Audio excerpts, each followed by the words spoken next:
Welcome back, everyone, to OpenLine. Glad you're with us. We're talking about a critical voting bloc in the upcoming midterm elections and certainly in any presidential election, the Hispanic community. We have with us the chairman of Latinos for Tennessee, Tommy Vallejos, joining us via Zoom, and several calls. We kind of set the table here at the first part of the show. Let's go to some calls now. Let's go to Mike. Hello, Mike. Hey, good evening. Oh, my goodness, I'm getting old. Ben, I'm sorry. That's all right. To your guest. It's all right. Believe me, I'm not drunk and I don't drink, so I just having brain fog. That's but okay. Basically, the president of LULAC, which I'm sure you know, Domingo Garcia, had broken down everything as far as the Latino vote or Hispanic vote or Latinx that's preferred by some people on the West Coast to be called. Had said basically, as you said, your vote is not monolithic. You have Cubans, you have Dominicans, you have Puerto Ricans.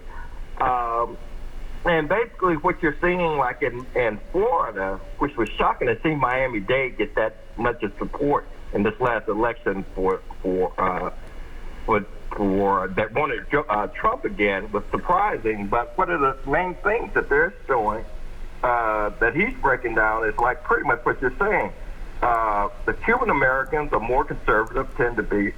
The Nicaraguan Americans and newly arrived Venezuelan Americans, they are based in socialist regimes, and that's what they expect in this country, a country that's more plentiful than where they came from.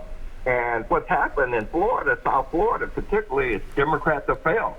They haven't rang the bell, and that's hurting them not only with the people from South America, but also the Puerto Ricans who moved over here during the hurricane, who moved to mainly Orlando, Puerto Ricans tend to vote, especially New Ricans from the East Coast, New York and New Jersey, tend to vote Democratic. So you've got all this mix of these ingredients in this gumbo.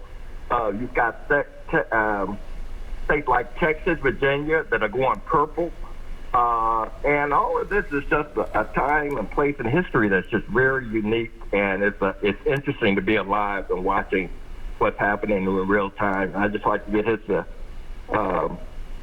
response to that, and I hope Mike? you guys probably will talk to you, but have a Merry Christmas to both of you.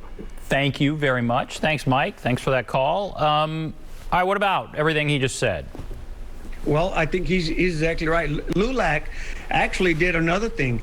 Far left liberals decided to change the name instead of Latino to Lexic, Latinx, right? And so now LULAC just yesterday changed that, took it off their website and said no, because they said, why are we going to identify? They used that liberals in the Democratic Party try to change that name to so that they could have a gender neutral. And so, but they realized the Latino, when you look at the Latino vote and the polls that recently got out, all across the poll after poll, whether it's ABC, even CNN, far left, over the cliff liberals came out and realized, hey, there's danger. The Democrat Party is losing them because they're on one side. So he's correct on saying that. And here's the thing about it. Florida is, you go down all the way south, there's Cubans, and then you come up in the middle of the state, you're starting to pick up Puerto Ricans and now Central Americans who make up a big population, a lot of them in Orlando. And so you're right, you got two groups of Puerto Ricans. You got the Islanders, and then you got those who were born and raised New Rican, whatever you want to call it, that are born and raised in the States. And so the truth of the matter is everybody's waking up across this plain. And so he's exactly, just like I mentioned earlier, Zapata County in South Texas didn't even have a Republican Party, and Trump won it. Why? The values are conservative and they link up. This ain't a white and brown and black thing against us. This is a concern of this great nation of ours. I bleed red, but I pray that that I'm going to bleed red, white, and blue, because I believe in that flag. This country is amazing. It's giving me opportunities.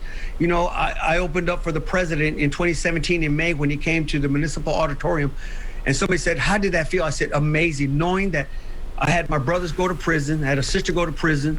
I'm littered with tattoos on my body, and yet this president would invite me to open them. After that, we visit the White House numerous times for Hispanic Heritage Month.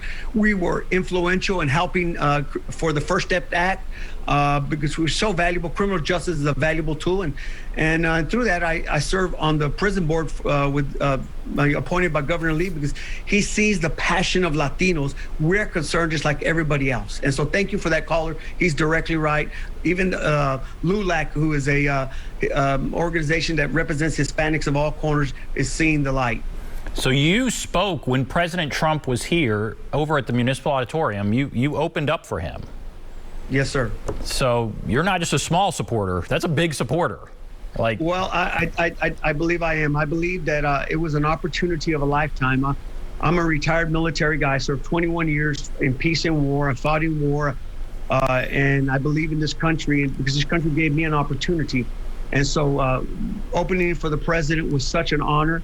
And so I always think about that. And so when people ask me why, I said, because I got a picture that I keep of the president coming right up to me at the White House and calling me man of God and, or the vice president. And I see that. But when I went to the White House, what I seen in the White House was amazing. Over 20 Hispanics working in the White House. A great friend of ours, Jennifer Korn, who was originally the strategic planner for the RNC, worked for the Attorney General of the United States. And they later went in to be worked for the Trump administration, brought all these Latinos. So we have been exerting our voice into neighborhoods that normally wouldn't have a Republican. Latinos are on fire, and they're coming from every corner. We will be partnering with Faith and Freedom Coalition with Ralph Reed, who has founded the Christian Coalition and now has Faith and Freedom. And so we're partnering with him. We send people to Virginia. We send people to Georgia, knocking on doors. And that's what's happening. We are on fire. We want to save the future of this country. All right, let's go to Linda. Hello, Linda. Yes. Go right ahead. This may be a little off subject, but when I heard him raving about Trump, I had to put my 2 cents in. I always voted Republican, always, until Trump ran. And he is the biggest bigot, crook. He's just about himself. He's always been that way. I mean, he's a terrible representative of the Republican Party. He's just a worthless, oh, God. I can't say what I'd like to say about him. But tell us what you really he's feel. Always for the trouble. I mean, just like the thing in Charlottesville. The kid that got off for murdering 2 people, that's part of the Proud Boys down in Wisconsin. Just the outlaw people that will kiss up to him. And I voted for Senator Alexander and Corker, but the 2 they have in now, the Hag and Haggerty, man, Tennessee is really bad. They don't care about people. They just want to kiss up to Trump. And he wouldn't do anything for you unless you could do something for him. All right, Linda. Well, thank you. Thank you for your comment. I'm sure people feel both ways here. And so what do you say there? She's saying she was a Republican. Donald Trump comes along, and with his rhetoric, she just couldn't do it anymore. That he seems like he's for himself. And you certainly would know the rhetoric we're talking about. I'm sure you heard some of it after you introduced him over there at Municipal Auditorium. How, as a pastor, are you cool with that rhetoric? Well, here's the important thing. Do I condone that? No. I think one of the important things is, do I wish he would have stood off Twitter more? Of course I do. But here's the truth of the matter is that you have a president now that's has been in political life for 47 years. And here he is back again. And here we have a businessman. And yeah, maybe he could have said things that hurt some of the folks feeling. But here's the truth of it. How is it that a guy like me, Hispanic, and she's a never Trumper, and there's many never Trumpers who are all regretting, who are all saying, having that voter remorse, okay? I have a friend of mine who was a bundler in Houston, Texas. And he became, I mean, he's got a picture of him and Bush on his page. He's out of Houston, an immigration lawyer. And he's still my friend.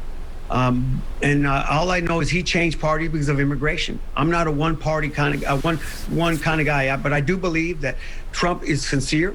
I can tell you he's not a racist. I am proof of that, not being a racist. I have been at the closest that you could ever be. I've been in that White House. I've seen the people work. I've seen the African Americans that work there. I've seen it. And so I think it's important for me as a Christian. I was thankful that he moved the embassy from Tel Aviv to Jerusalem. I happened to be in Jerusalem in 2017. And so I will tell you this. I hear that lady and I hear her concerns. And so I stand and believe. So you go for the two. Who am I going to stand for? One that believes in abortion, one that breaks the sanctity of marriage, one who also has taken and allowed the Mexico Accord to go back into action, one who doesn't stand with Israel the way to, the one who doesn't support our military, the one who has caused devastation, one who said that he wasn't prepared for this virus, although it was told back in November. The list goes on. So I'm thankful for the caller, but I believe that Trump had it, but Trump's not in office right now. Trump's not in office. Joe Biden's in office, and everything that is falling on him, he can't blame it on nobody else. You can only blame somebody for so long. So I understand her. I will, if Trump was to run, I will always vote conservative, whether it's Trump, whoever it is. We're still to know in the coming years. All right, there you go. We're going to take a break. We'll take more calls. If you want to call in, there's the number, 615-737-PLUS, 615-737-7587. We'll take a break. We'll be back right after this.